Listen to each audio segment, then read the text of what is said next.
My name is Ray and I'm making a full EP in 10 weeks. We're now in week 8 and this week we're gonna have a look at the full plan of everything we still need to do until the final deadline in week 10. So here we go.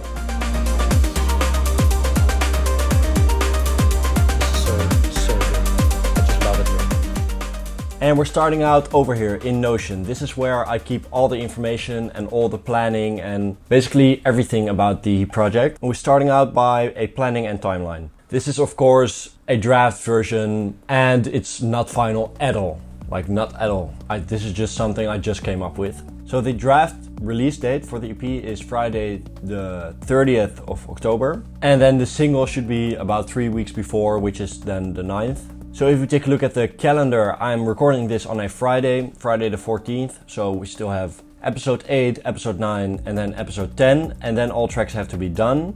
Then in September, I'm giving myself 2.5 weeks to master with someone. And then October 30th would be the EP release. But as I said, these days are really just a draft, like just to get a vague idea for myself where I want to place it. Then on to the next topic is creative and production. And we're starting out with the tracklist. We discussed the tracklist last time and it's not final yet, but it's for me to see visually how far I am and how much I still need to do. I'm not showing you guys yet the name of the mastering or mixing engineer because nothing is set in stone and I don't want to put any weight on anyone. Same goes for the pricing and everything. That's a private thing, so I won't share that.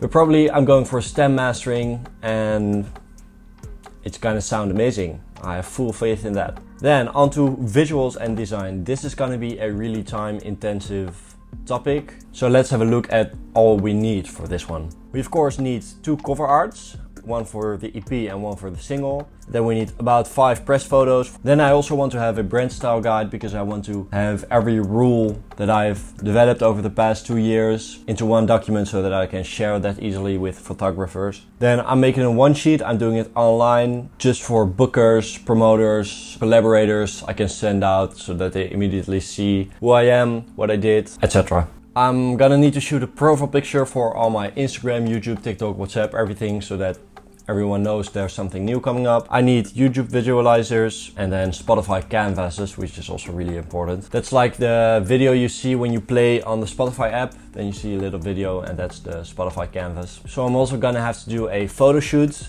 And as I said, the one sheet is gonna be online, so that's gonna be easy. Brand style guide, I am gonna off-source because it's gonna take me so much time to do this myself. And the end result is not gonna be the best. So that's why I'll probably look at Fiverr and see if I can find a good freelancer there. The cover art, however, I am doing myself because I feel like, at least for me, that's such a creative part of the process that I wanna be in control. It's just like making a painting, you know, it's part of the art. So I'm doing it myself. And then we're on to social media and platforms. Starting off with a strategy for each platform. Instagram is going to be by far the most important platform for me, at least. It's going to be the central hub. As you see, it's like behind the scenes, things about the visual world, process breakdown, lyric breakdown, the usual stuff. And I want to be posting about 3 to 4 times a week on Instagram. Then onto YouTube, which is where you guys are right now. I feel like YouTube is the perfect platform for me to strengthen the connection between me and my fans, or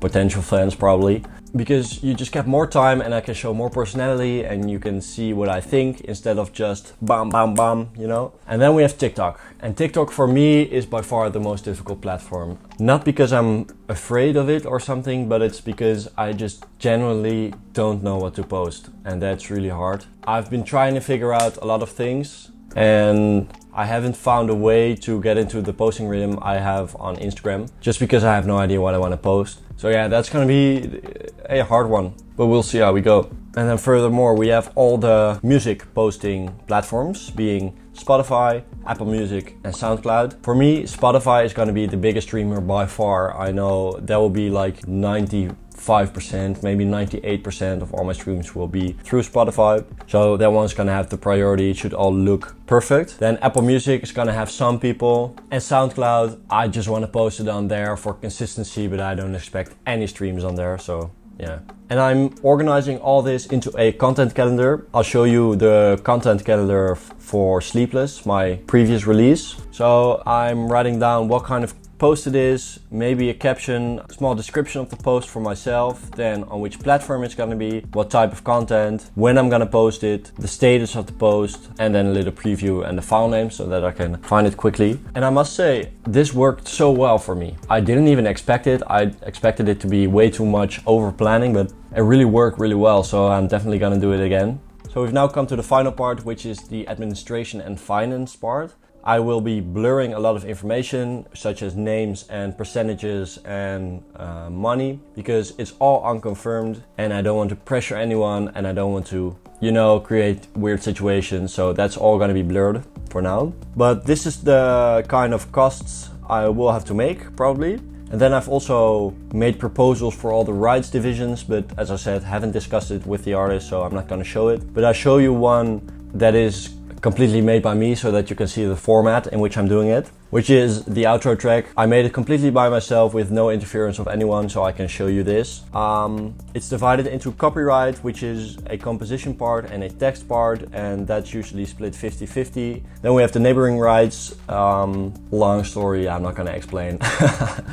It would be too boring, I'm sorry. It's really one of the first times that I'm doing this, so I don't know it really well, but I'm trying to document it as best as I can so that I can just have a healthy relationship with the people I work with, because I'd rather pay someone more and they be happy than underpay them and not work with them, you know? And that's the whole plan already. So this is basically everything concerning the EP Exploration of Self. And there's a lot of work to do, but having this document really gives me a clear vision of what we're gonna do and how we're gonna attack it, and makes me excited in the end. And as you guys might have noticed, this week was actually quite a short episode, and that's because I was completely out of ideas. It's now Friday and I've spent the whole week not knowing what I wanted to film about and not knowing like a topic I could discuss. But I expected this to happen at around week 8 because I've already discussed so much, like the visual world, making the videos, the doubting part, improving the videos, the music, the sessions. Like,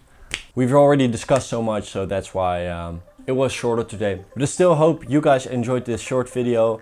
I'll be focusing on finishing this music in the coming 2 weeks and working towards the final deadline. I'm so excited and I hope you guys are as well. Thank you for watching this video, like and subscribe, and I love you guys. See you later. Ciao.